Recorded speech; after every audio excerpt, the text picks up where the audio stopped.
오늘은 모세를 하나님께서 바로 앞에 세우시기 전에 하나님께서 모세에게 행하신 일이 무엇인지에 대해서 우리가 좀 살펴보도록 하겠습니다.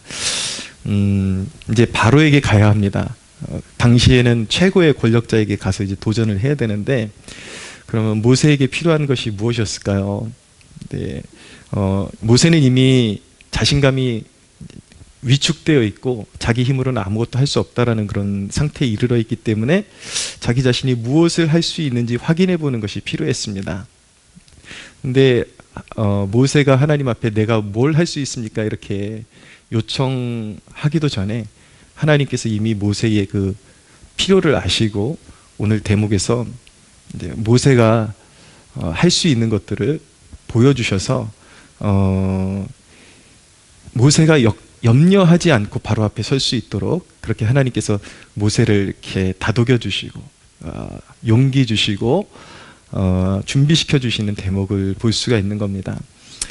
이 대목을 묵상할수록 참 우리 하나님은 선하시고 자비하시다라는 것을 고백할 수밖에 없었습니다. 항상 우리가 요청해서 하나님께서 돌봐주시는 것도 있지만 이미 하나님께서는 우리에게 뭐가 필요한지를 가장 잘 알고 그 부분을 하나님께서 잘 이렇게 채워주시고 다독여 주신다라는 부분이 참 우리 하나님 정말 믿고 따를 수 있는 분이구나 라는 그런 묵상을 하게 되었습니다. 모세는 자신이 가서 이스라엘을 어떻게 설득할 수 있을지, 바로 앞에 서서 무엇을 해야 할지, 또 자기가 하나님이 보내셨다고 하는데 바로가 그 말을 들어 먹을지나, 이게 이제 마음에 굉장히 무거움이 쌓이는 거죠. 근데 이제 하나님께서 그런 모세의 영적인 필요를 아시고 오늘 말씀에 보면 몇 가지 이적을 보여주셨습니다. 너에게 이런 능력이 함께 할 것이다 라는 것을 보여준 것이죠. 오늘 이제 세 가지 이적이 나타나고 있는데 2절 이하에 보면은 이제 모세에게 지팡이를 던져라 라고 말씀하셨는데 지팡이를 땅에 던지니까 그것이 뱀이 되었습니다. 근데 뱀이 되었을 때 모세에게 다시 꼬리를 잡아라 라고 하니까 모세가 순종해서 꼬리를 잡으니까 다시 지팡이가 되었습니다. 여기서 뱀이 무엇을 상징하는 것이냐, 그것을 파고 들어가는 것보다 이 사건 자체의 상징성을 찾는 것이 참 중요합니다. 이 대목은 하나님이 바로 심판자이심을 알게 하는 것입니다. 하나님이 심판장이시다. 하나님이 심판을 베푸시는 권능자이시다. 그렇기 때문에 모세는 바로를 두려워하지 말아야만 했습니다. 자신이 들고 있던 그 평범한 지팡이가 바로 하나님의 권위와 권능의 상징이라는 것을 모세가 알 때에야 비로소 두려움 없이 바로 앞에 설 수 있을 것입니다. 그래서 하나님께서 모세의 손에 들려있는 지팡이에 하나님의 권위와 권능을 부어주셔서 그 지팡이가 그냥 지팡이가 아니라 그 지팡이를 통해서, 평범한 지팡이를 통해서 하나님의 권능이 나타나게 될 것이다. 하나님의 권위가 거기에 임해 있다는 것을 알게 해주셔서 바로 앞에 나아가서 그 최고의 통치자 앞에 나아가서 주눅들지 않고 하나님의 전달하라고 말씀하시는 그 명령의 말씀을 그대로 전달할 수 있도록 하나님께서 그렇게 격려해 주신 것입니다. 두 번째 이적은 무엇이냐면 너의 손을 품에 넣어라 그랬더니 모세의 품에서 그 손이 나병이 되었습니다. 그래서 하나님께서 이제 다시 그 손을, 나병이 든 손을 너의 품에 넣어라, 다시 하나님의 말씀대로 품에 넣었더니 그 나병이 깨끗이 치료가 되었습니다. 이 대목은 우리 하나님은 자신의 백성을 치료하시는 분이시다. 아무리 이스라엘 백성들이 애굽에서 노예 생활하면서 핍절하고 유약해지고 그리고 쓸모없는 존재처럼 그렇게 나락으로 떨어져 있을지라도 하나님께서 그들을 이끌어내시고, 이제 하나님의 민수기에 보면은 습관적으로 나오는 단어가 있거든요. 이스라엘 백성들이 유약한 존재들에 불과한데 나의 군대다라는 그런 표현을 민수기에 보면 많이 사용합니다. 그래서 하나님께서 그 유약한 백성들을 치유하셔서 이제 하나님의 군대로 삼으실 수 있는 분, 그런 권능을 가지신 분이 하나님이시다. 그리고 그렇게 할 것이다 라는 것을 이제 선언적으로 보여주는 사건인 것입니다. 세 번째 이적은 무엇이냐면, 이제 하나님께서 지팡이가 뱀이 되는 사건과 손이 나병에 들었던 이 이적을 하나로 묶으시고 이걸 보여줬는데 통하지 않으면 이 두 번째 이적을 보여주면 믿게 될 것이다 라고 말씀하셨거든요. 개수로는 세 번째지만 이제 분류적으로는 두 번째 이적이 되는 것인데, 9절에 보면은 그들이 이 두 이적을 믿지 아니하며 내 말을 듣지 아니하거든 너는 나일강 물을 조금 떠다가 땅에 부으라. 내가 떠온 나일강 물이 땅에서 피가 되리라 라고 말씀하십니다. 물은 생명 그 자체로 비유되기도 하죠. 성경에서 물이 바로 생명입니다. 그래서 성경에 보면 우물에 관한 기사들이 많이 나오는데, 특별히 구약시대에 그것은 이 물이 생명을 주는 것입니다. 특별히 고대 근동세계에서는 이제 우양을 먹이는데, 재산을 증식시키는데 가장 중요한 생명력을 유지시키는데 필요한 것이 무엇이냐면 물이죠. 예, 물을 따라서 문명이 이제 형성되게 되어 있습니다. 근데 이제 물이 나일강이 피가 되게 만드신다라는 것, 나일강 물을 떠다가 땅에 부으면 그것이 피가 된다라는 것은 애굽을 향한 하나님의 심판이 확고하다. 물을 피가 되게 한다는 건 생명을 말려버리겠다라는 그런 뜻과 같은 것입니다. 그래서 하나님을 인정하지 않는 자들이 하나님의 심판을 피할 길이 없다라는 사실을 보여주고 있는 것입니다. 근데 이 대목을 묵상하면 하나님이 심판자이신 것을 되게 강조하고 있는데, 이 대목도 우리 믿는 자들에게 너무 감사하게 와닿는 것은 무엇이냐면, 5절에 보니까 그런 이적을 보여주시면서 그 이적을 보여주시는 이유가 이는 그들에게 그들의 조상의 하나님 곧 아브라함의 하나님, 이삭의 하나님, 야곱의 하나님 여호와가 내게 나타난 줄을 믿게 하려 함이라 라고 말씀하고 있습니다. 이거 곰곰이 생각해 보면 굉장히 은혜로운 대목입니다. 하나님의 두려우심을 선언하고 있는데, 그 두려우심이 하나님의 대적들에게는 심판의 증표인 반면에 똑같은 사건이지만 그 증표들이 하나님의 자녀들에게는 구원의 증표다라는 것입니다. 하나님께서 하나님을 대적하는 자들을 심판하시고 하나님을 의지하는 자들을 그 권능으로 구원해 내실 것이다 라는 것을 증표적으로 보여주는 것이죠. 얼마나 감사합니까? 예, 하나님의 동일한 그 행하심과 그 능력과 그 심판의 행위가 오히려 하나님의 백성들에게는 내가 바로 너희의 하나님이다 라는 것을 나타내시는 증표가 되는 것이고, 믿지 않는 세상을 향해서는 그것은 심판의 증표가 되는 것입니다.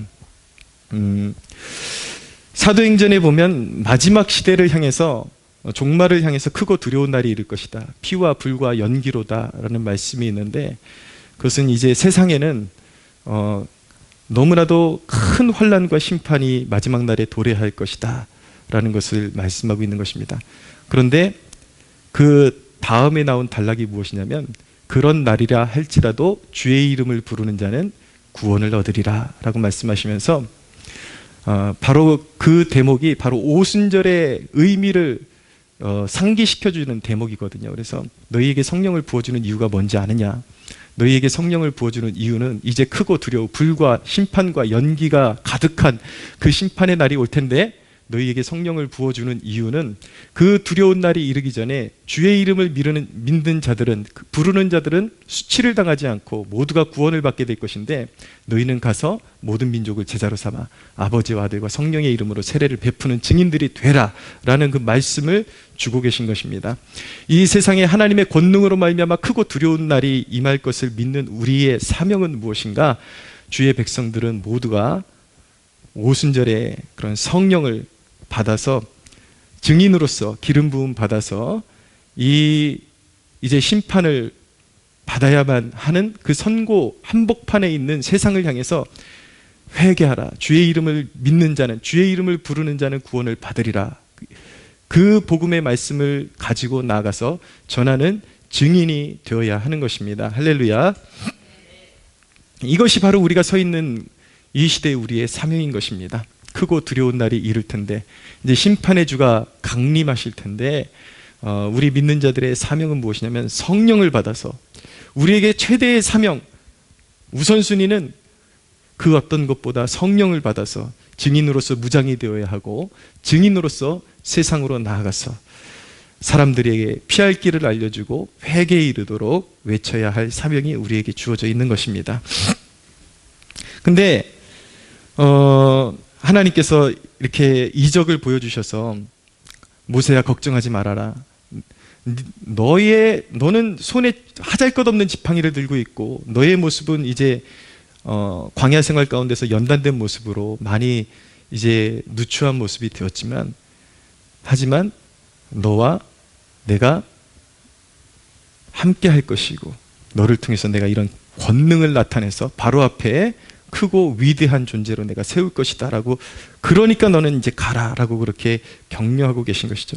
그런 격려를 받고도 모세에게 여전히 걱정거리가 하나 남아있는데 그 걱정거리가 무엇이냐면 바로 10절에 나오고 있습니다. 한번 보시죠. 모세가 여호와께 아뢰되 오 주여 나는 본래 말을 잘하지 못하는 자니이다. 주께서 주의 종에게 명령하신 후에도 역시 그러하니 나는 입이 뻣뻣하고 혀가 둔한 자니이다. 여기 보면은 하나님께서 모세를 지명해서 이스라엘의 그런 이제 이스라엘을 출애굽시키는 이제 구속자로서 하나님께서 부르셨음에도 불구하고 외향적으로는 그에게 어떤 변화가 일어나지 않았다라는 것을 알게 됩니다. 주께서 명령하신 후에도 저는 입이 뻣뻣합니다. 주께서 부르셨을 때 제가 달변가가 된 것이 아니라 저는 원래 입이 뻣뻣한 사람인데 여전히 입이 뻣뻣합니다. 그게 걱정이었던 거예요.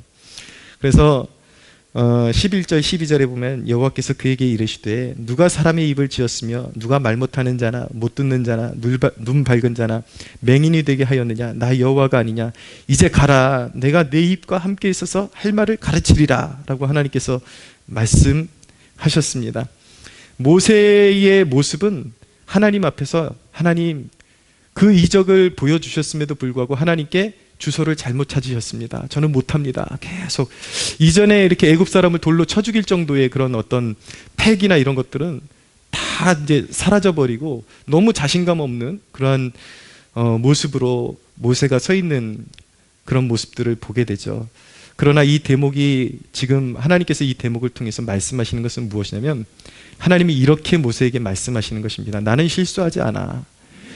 나는 결코 실수하지 않아. 너를 부른 것은 네 입이 뻣뻣한 것을 모르는 것이 아니라 그 입도 내가 지었고 알면서 부른 거야. 너를 부르시면은 실수가 없어. 하나님의 은사와 부르시면은 실수가 없느니라 라고 말씀하고 있죠.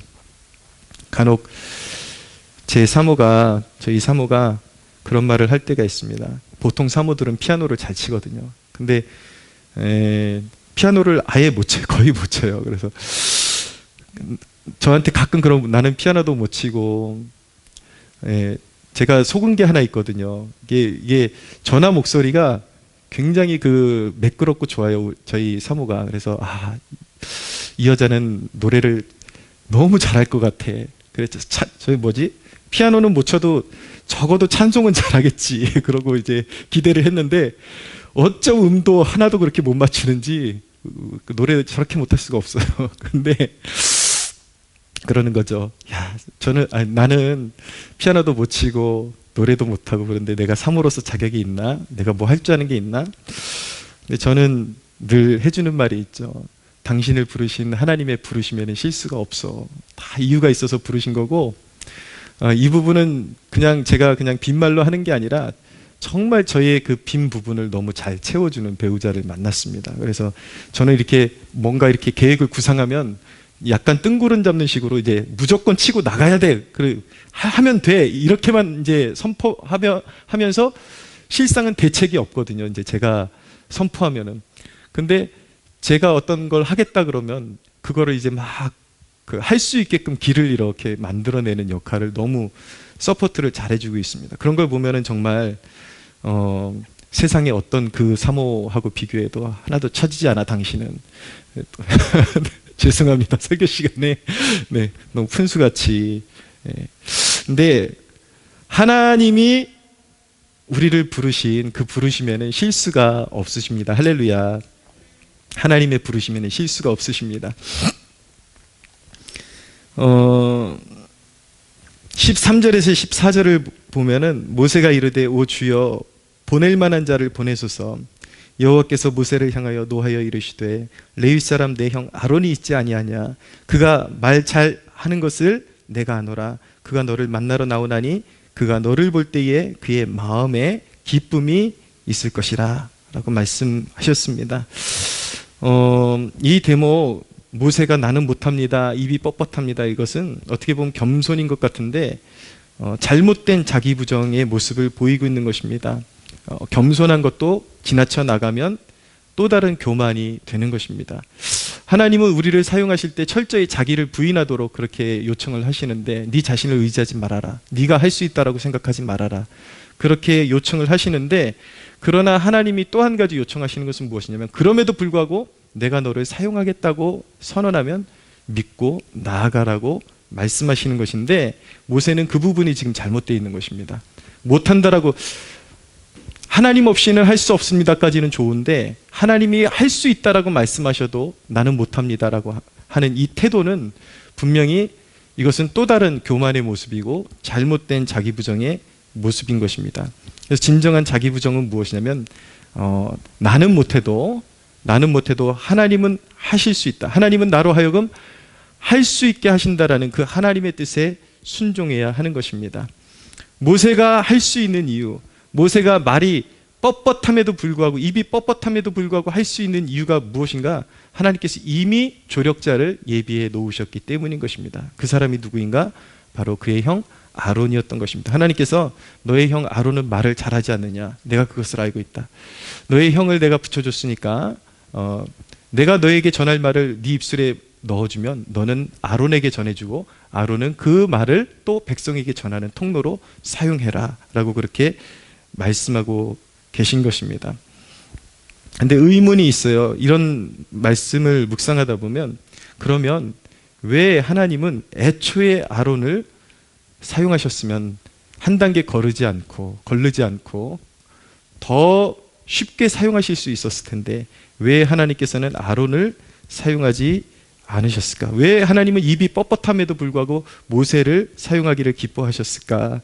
그것은 이 모든 일을 하나님이 주권적으로 행하신다라는 것을 알게 하시고 일의 능력이 사람에게 있는 것이 아니라 하나님께 있음을 알게 하시기 위함입니다. 사람들은 어떤 영적인 리더들을 평가할 때 주로 표면적으로 평가하는 습관이 있습니다. 저 사람이 뭐 지식적으로 얼마나 되고 언변은 얼마나 되고, 그 사람의 요즘 또 세대에 벌써 오래전부터 목회자에게 가장 필요한 그런 덕목 중에 하나가 위트가 있느냐 없느냐 이런 건데, 그 사람들은 그런 걸 보고서 이제 능력이 있느냐 없느냐 그런 것을 따지죠. 그래서 목회자로서의 자격이 있느냐, 영적인 리더로서 자격이 있느냐, 사회 속에서도 저 사람이 나의 리더로 자격이 있느냐라고 그 자격을 따질 때 항상 표면적인 기능을 보고 그 사람을 인정하려고 하는 그런 태도들이 있습니다. 어떤 사람들은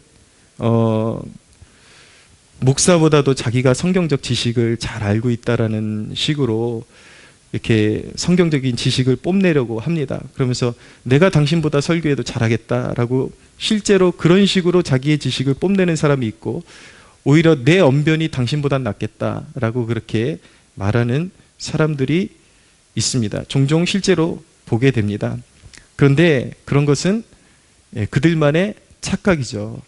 왜냐하면 설교는 단순히 성경의 지식으로 하는 것이 아니라 하나님이 기름 부으신 자를 통해서 전달되어지는 것이 설교이기 때문에 그렇습니다. 영적인 리더십이라는 것은 내가 그 사람보다 단순히 지식이 더 많고 경험이 많고 그런 것을 통해서 영향력이 행사되는 것이 아니라, 영적인 리더십이라는 것은 하나님께서 기름 부으시는 것입니다. 그래서 그 원리를 모르면 어리석은 말만 해대는 거예요. 내가 당신보다 낫겠다. 그런 것은 사실은 이 영적인 원리를 모르기 때문에 나대는 것이죠. 그러나 하나님이 사용하시는 것은 단순히 그 사람이 똑똑하고 그리고 뭔가 언변이 탁월하고 그래서 사용하시는 것이 아니라 하나님의 마음이에요. 하나님의 뜻이에요.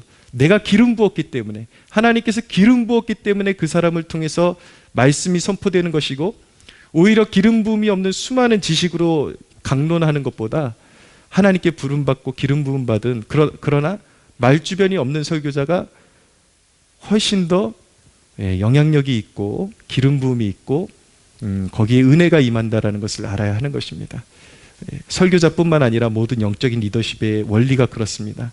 그 사람의 외향이나 능력, 겉에 보이는 능력이 그 사람을 존귀하게 하는 것이 아니라 하나님께서 그 사람을 세우셨다라는 그 자체가 중요한 것입니다. 그래서 항상 겸손하게 자기를 낮추고 하나님께서 세우신 영적인 리더들이나 아니면 그 사회 속에서도 그런 리더들을 존중할 줄 아는 태도를 가지고 살아가는 것이 오히려 겸손이고, 하나님께서 그런 겸손한 자를 언젠가 높이사 사모하는 영혼에게 또한 기름 부으셔서 그런 능력을 행하게 하신다라는 사실을 믿어야만 하는 것입니다. 할렐루야. 하나님은 자신이 기름 부음 받은 자를, 기름 부으신 자를 기쁨으로 사용하신다라는 사실을 꼭 기억하십시오. 자, 오늘 이 모세를 다루시는 모습을 통해서 발견하는 하나님, 그 하나님은 어떤 하나님인가? 첫째는 용기를 주시는 분이십니다. 우리의 약함을 아시는 분, 하나님은 용기를 주시는 하나님이십니다. 우리는 두려움 앞에서 하나님을 의지해서 설 수가 있습니다. 하나님께는 우리를 부르실 때에 우리를 향한 분명한 계획을 가지고 계시고 또 우리를 사용할 수 있는 능력이 하나님께 있습니다. 복음이라는 것은 단순히 당신 안 믿으면 지옥 보낼 거야, 이것이 전부가 아니에요. 물론 거부하면은 지옥에 가는 것이지만 그냥 겁박하듯이 해서 너 나한테 충성해야 줄 서야 지옥에 안 보낼 거야, 이렇게 겁박하는 그런 것이 복음이 아니라 지옥에 갈 영혼들을 사랑으로 구원해내셔서, 십자가의 사랑으로 구원해내셔서 단순히 지옥의 권세에서 끄집어 내주는 것이 하나님의 은혜가 아니라 쓰러진 나를 일으켜 세우고 풍성한 생명력을 주시고 사명을 이루게 하시는 것, 그것이 바로 복음의 능력임을 믿어야만 하는 것입니다. 개를 철장에 가두는 경우는 두 가지 경우가 있습니다. 하나는 잡아먹기 위해서 가두는 것입니다. 야만적인 사람들의 행태가 개를 철장에 가두는 이유는 잡아먹기 위해서 가두는 경우들이 있죠. 그러나 또 한 가지 개를 철장에 가두는 그런 경우가 있는데, 그것은 무엇이냐면 구조하기 위해서 가두는 경우가 있습니다. 여러분들 방송 프로그램 가끔 보시면 유기견들이나 위험한 처지에 있는 개들을 구조하기 위해서, 사람을 극도로 무서워하는 개들을 포획하려면 어떻게 해야 되냐면 덫을 놓고 철장으로 잡아야 합니다. 근데 그렇게 잡는 것은 외양상으로 보면 굉장히 잔인해 보이지만 사실은 생명을 주기 위해서, 개에게 진정한 자유를 주기 위해서 구조를 하는 것이죠. 마귀가 하는 것은, 마귀가 우리를 올가매는 것은 죽이기 위해서, 생명을 빼앗기 위해서 올가매는 것이지만 하나님이 우리를 올가매시는 것은 진정한 영적인 자유를 주시고 우리가 할 수 없는 일을 이루는 능력을 베푸시기 위해서 우리를 올가매신다라는 사실을 믿으시기를 바랍니다. 우리 하나님은 용기를 주시는 분이십니다. 두 번째로 하나님은 예비하시는 분이십니다. 여러분, 우리는 결코 혼자가 아닙니다. 하나님께서 모세의 연약함을 이미 알고 계시고 그 일을 할 수 있는 동역자를 이미 예비해 놓으셨습니다. 아론을 예비해 놓으셨습니다. 우리가 알아야 되는 것은, 하나님, 나는 이런 은사가 없는데 왜 나한테 이런 일을 시키시나요? 하나님이 시키시면 가야 합니다. 가면 사람이 준비되어 있습니다. 돕는 손길이 준비되어 있습니다. 하나님은 항상 우리의 연약한 부분, 부족한 부분, 모자란 부분을 채울 수 있는 동역자를 우리에게 예비해 놓으셨다는 사실을 믿으십시오. 한 가지 또한 기억해야 되는 것은 무엇이냐면, 때때로 하나님께서는 우리를 조력자로 세우기도 하신다라는 것입니다. 어떤 기름 부음 받은 대상의 조력자로 세우기도 하신다라는 것입니다. 근데 우리가 조심해야 되는 것은 이런 생각을 조심해야 됩니다. 저런 사람을 내가 뭐가 부족해서 저런 사람을 서포트해야 돼. 그런데 그것이 교만이라는 것이죠. 하나님께서 붙여주신 리더에게 조력하는 것이 하나님께 순종하는 것이요, 여호수아가 모세에게 순종함으로 또 기름 부음을 받고 위대한 하나님의 사람으로 세움을 받은 것처럼 하나님께서 도우라고 서포트하라고 그렇게 서포터로 잘 세워지라고 명령하실 때에 순종하면 또한 하나님께서 훌륭한 리더로 세우신다라는 것을 꼭 기억해야만 하는 것입니다. 사랑하는 여러분, 우리가 가는 길 험하겠지만 여러분은 할 수 있습니다. 갈 수 있습니다.